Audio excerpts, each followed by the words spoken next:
Hello again, Governor of Ohio, Mr. Mike Dewine. To reintroduce myself to you and all new viewers of this channel, my name is David Roush. I am a friend of an innocent man who is on death row in your state, Mr. Keith LaMar. Today is February 3rd, 2026. In 49 weeks, the state of Ohio plans to execute Keith for crimes he did not commit. I am going to send an open letter to you every week until January 13th, 2027, urging you to grant Keith full clemency and set him free.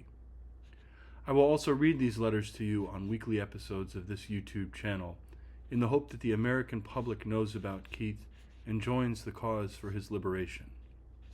I encourage people of conscience in America and throughout the world to join in Keith's cause and urge you to do the right thing. Set Keith LaMar free. In my second and third letters to you, I discussed the first 6 chapters of Keith's autobiography, Condemned. Keith's book is a sobering account of his more than 30 years of incarceration, most of which he has spent in solitary confinement. Though he was originally incarcerated for an act of self-defense he committed at age 19, his primary struggles began in the Lucasville prison uprising of 1993.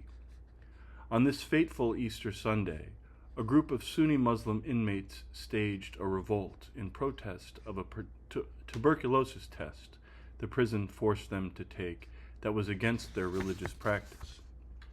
Keith would later be tried and wrongfully convicted for killing the 9 men that died during the riot, including 8 prisoners and 1 guard. Chapters 1 through 6 cover the numerous injustices perpetrated on Keith by the state of Ohio, including, but not limited to, 8 days of torture of him and the other Lucasville inmates following the riot, a trial marred by extreme prosecutorial misconduct, most significantly the withholding of exculpatory evidence, and a judge that was complicit with these improprieties, a faulty death sentence by an all-white jury, a vicious beating by prison guards that rendered him unconscious, brutal administrative control that deprived him of the opportunity to relate to his community outside of the prison, and 30 years of torture through solitary confinement. Through his moral fortitude and the help of his community of loved ones, Keith has survived and transcended these harms with his soul and his relationships intact. He has marshaled his great intellect, his love for those precious to him, his religious faith, and his sense of personal integrity to withstand the classist, racist system of American injustice. Somehow, he has retained a sense of meaning, dignity, and community with others within and outside of the prison. Chapter 7, Death Row 3, is the final chapter of Condemned. It reinforces 2 of the book's primary themes. 1, the injustices of American plutocracy, and 2, the ability of average people to transcend these injustices through shared nonviolent struggle. These themes are, to use a popular phrase, 2 sides of the same coin. Let us consider the first aforementioned theme of the book. By and large, the American judicial system is not a system of justice. Instead, it is mostly a tool of American plutocracy. A plutocracy is a governmental system that is run by and for wealthy, privileged people. It is a system that harms and exploits poor, working, and underprivileged people toward this end. As Keith succinctly says on page 176, if you don't have the capital, you get the punishment. Keith's experience with his lawyers, as he describes it in Chapter 7, exemplifies this disgrace of our country and its moral imagination. His lawyers operated almost as if they were controlled opposition. They waged bafflingly lackluster efforts to advocate for him and even encouraged him to resign himself to his wrongful death sentence. Metaphorically speaking, they were the Washington Generals to the state of Ohio's Harlem Globetrotters. Keith's account of their mismanagement of his case seems to demonstrate that they failed on purpose. Because Keith could not afford better lawyers, however, he was forced to retain them as his defense to the detriment of his cause. The final chapter reinforces another primary theme of the book. Keith refuses to see himself as a victim in any fundamental way. He acts as a mover and maker of his own destiny, all his massive challenges notwithstanding. Though he was deprived of adequate legal representation through our plutocratic system, he used his great intellect and his community within and outside of the prison to wage a successful hunger strike in January of 2011. Through this hunger strike, Keith won in-person visits with his loved ones, among other affordances that are basic to any humane understanding of the rights of prisoners. This communal struggle for justice succeeded where American plutocracy had failed. Let us now delve into Keith's story as he relates it to us in Chapter 7 of Condemned. On May 5th, 2002, the Ohio Supreme Court affirmed Keith's conviction and his death sentence. The court did so despite the fact that the prosecution had violated what is referred to as Brady precedent, which refers to a 1963 United States Supreme Court decision that requires the prosecution to share all exculpatory evidence in its possession with the court. The judge had allowed these violations of the Brady precedent to continue unabated, thus depriving the jury from hearing troves of evidence that would have supported Keith's innocence. Perhaps most notably, 3 Lucasville inmates had admitted to 3 of the murders for which Keith was ultimately convicted before the trial took place, page 148. Additionally, the prosecution had separated the witness statements from the names of those who made them, thus frivolously and critically disempowering Keith's defense. Finally, there was sufficient evidence that the prosecution had coached witnesses to make their testimony and had provided them with numerous special enjoyments that other inmates were not given, such as a Thanksgiving dinner with prosecutor Piepmeyer. While Keith was anticipating his lawyers would help him file a petition for habeas corpus to challenge his unlawful detention, he learned that he would be appointed new attorneys. Keith was assigned 2 attorneys named Angela Miller and Kate McGarry. Keith sent his lawyers a photograph of himself to remind them that he was a human being, not just a name in a case file. His lawyers filed his petition for habeas corpus on July 16, 2004, but the state filed a motion to dismiss his appeal on dubious grounds. Preposterously, the state rejected his petition based on a law that was still in review. Shortly thereafter, Angela withdrew from Keith's cause without explanation. Keith was then asked to choose a new lawyer without knowing anything about his 2 choices or being able to interview them. In this state of unfair and unnecessary disempowerment, he chose an attorney named David Doughton. Despite the state's motion to dismiss Keith's appeal, a civil rights attorney he had befriended named Stoughton Lind was confident that it would ultimately be granted.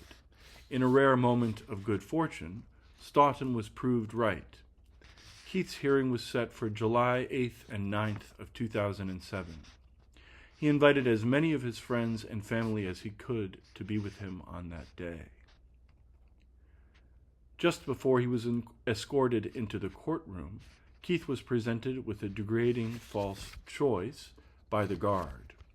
He could enter the court with either an electric shock device around his legs or in full restraints. Though the guard claimed that this would prevent him from trying to escape during his hearing, Keith saw the device for what it really was, a means of dehumanization.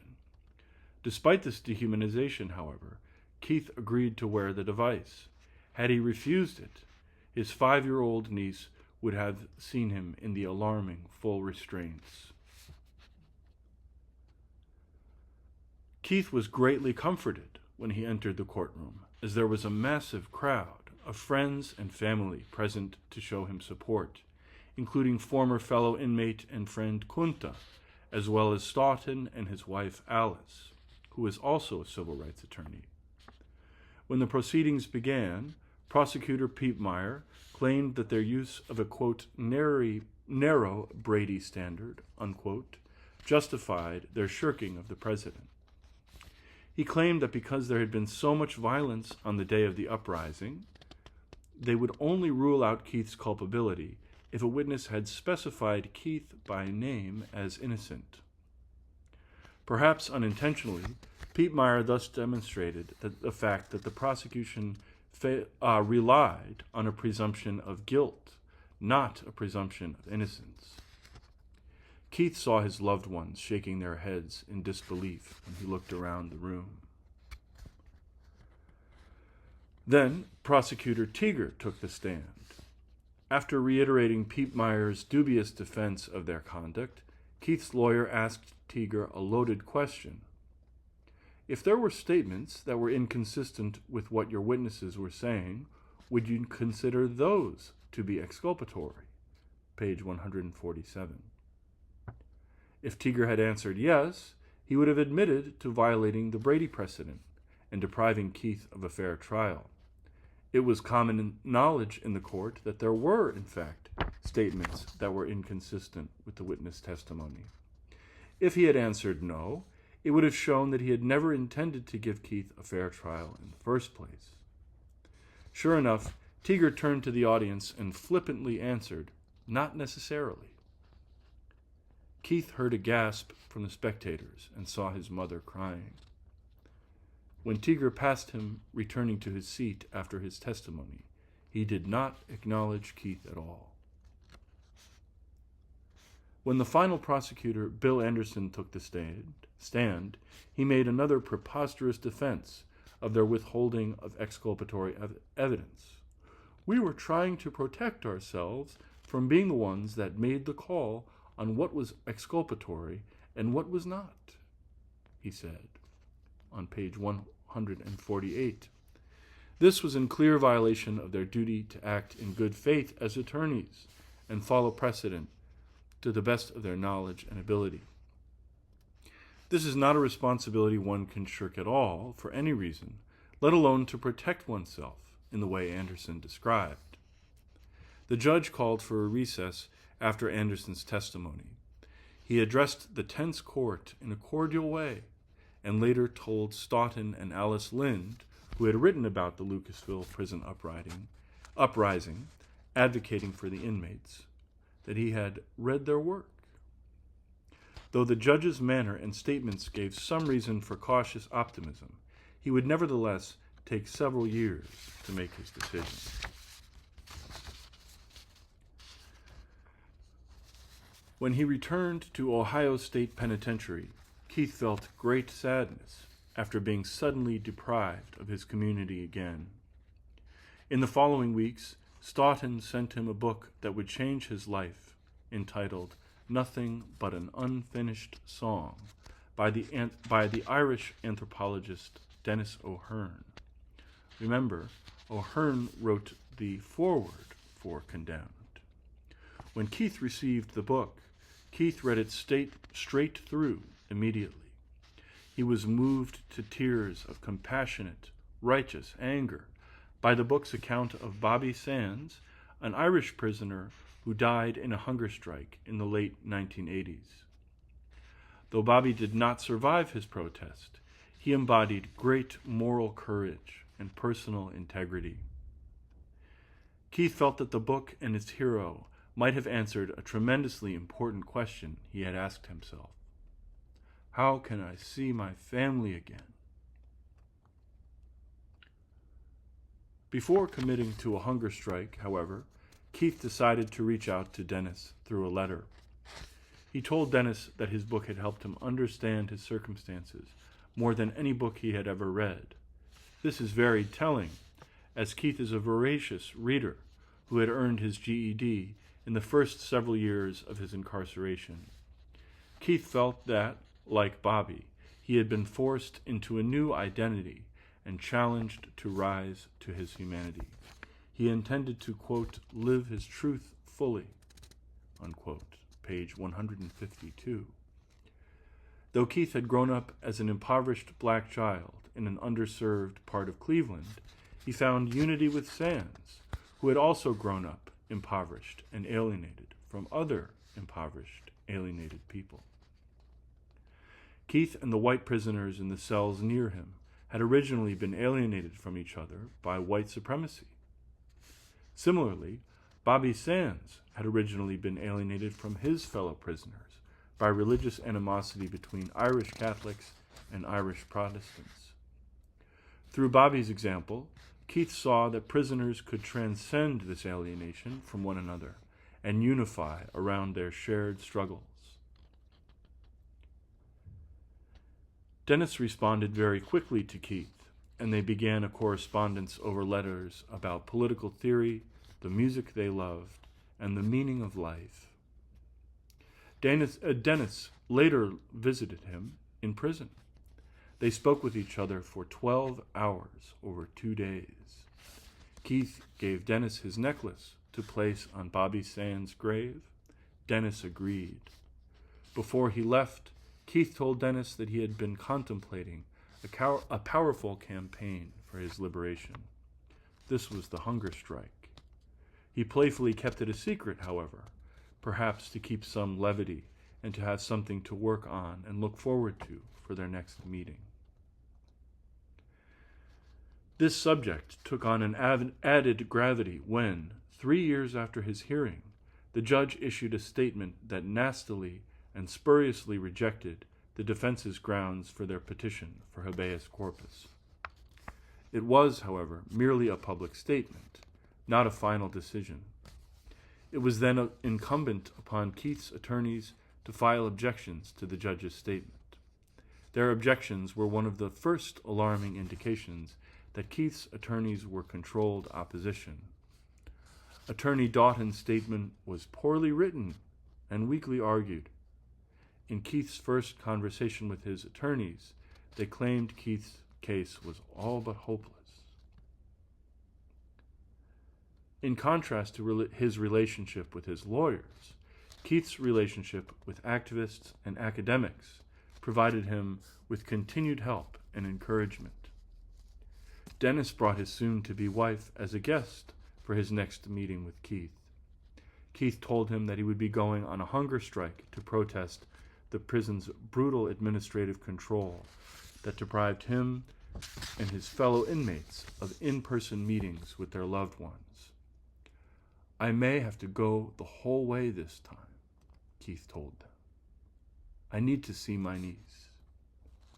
On page 162.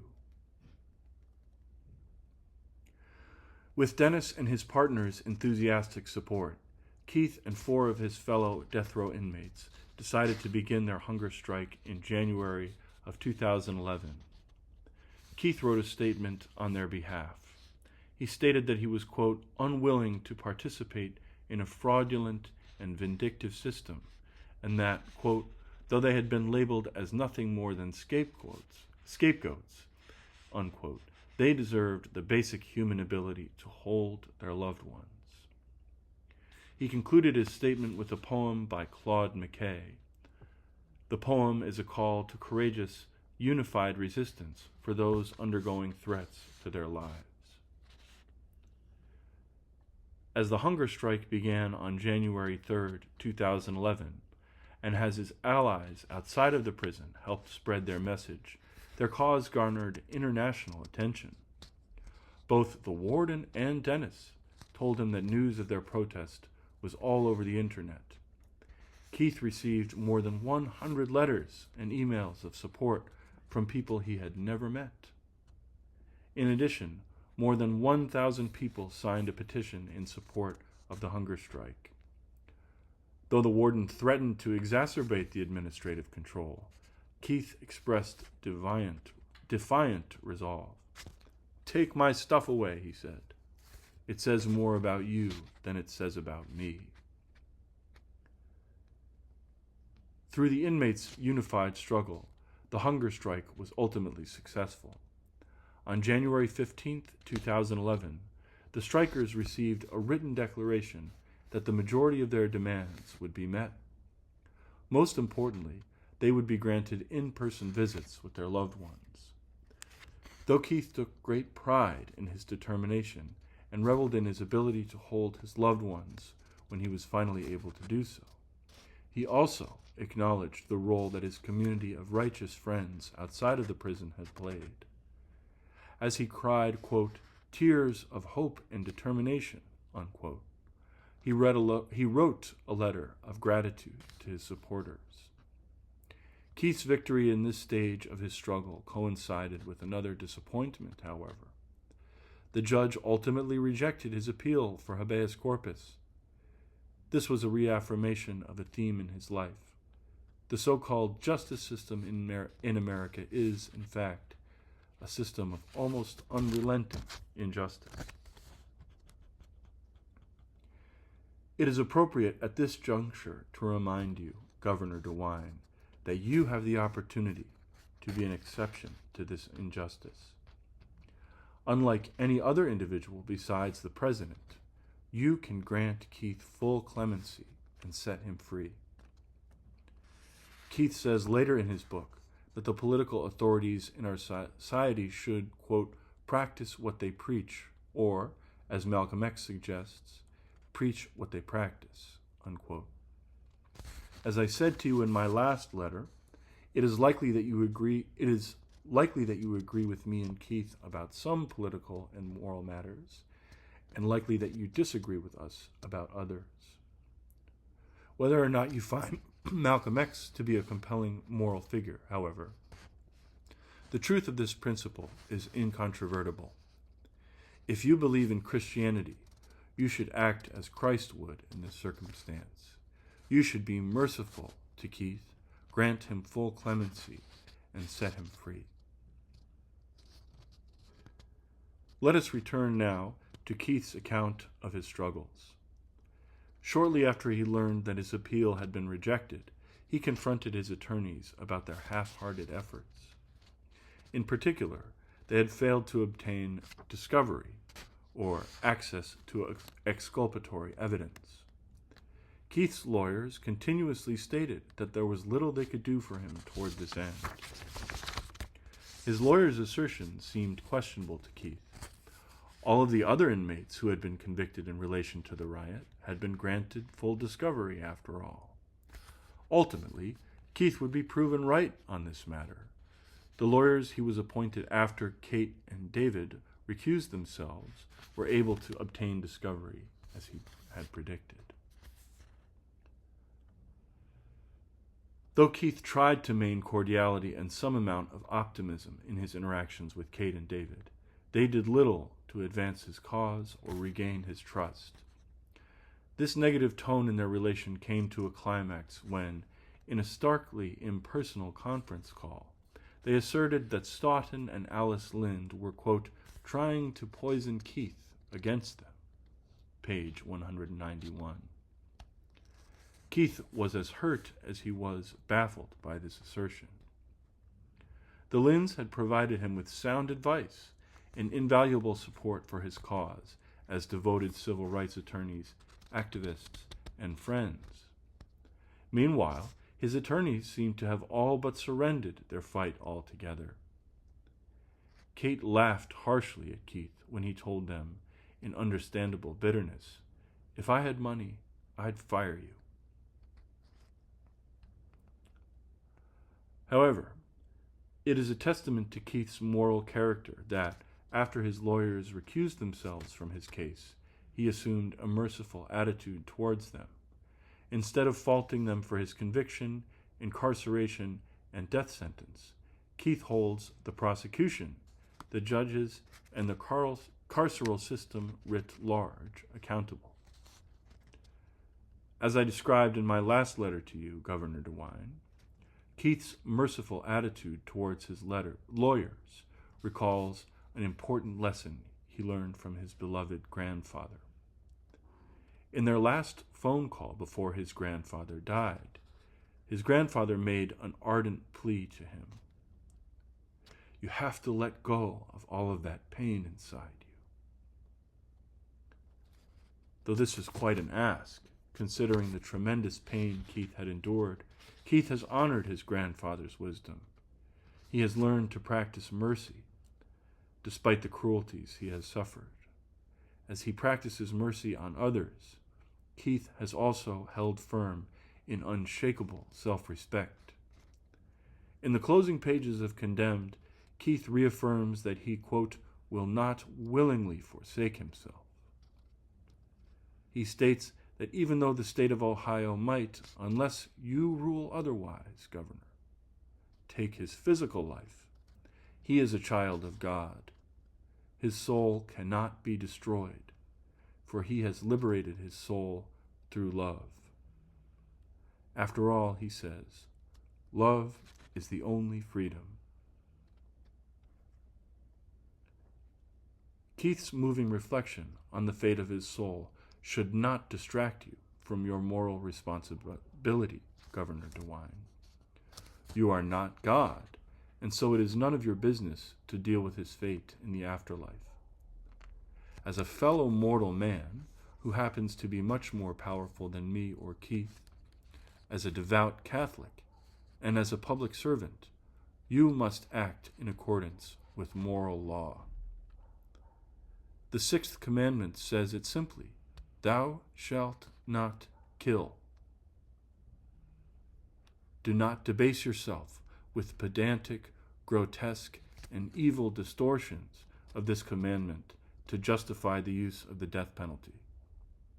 The prosecution committed this sin during the jury selection process when they disqualified the one potential juror, who happened to be one of two black people among the potential jurors, and who also respected the simple meaning of this commandment. The prosecution will answer to God for this sin. You can do otherwise. Follow the moral law, Governor Dewine. Set Keith LaMar free. Sincerely, David Roush.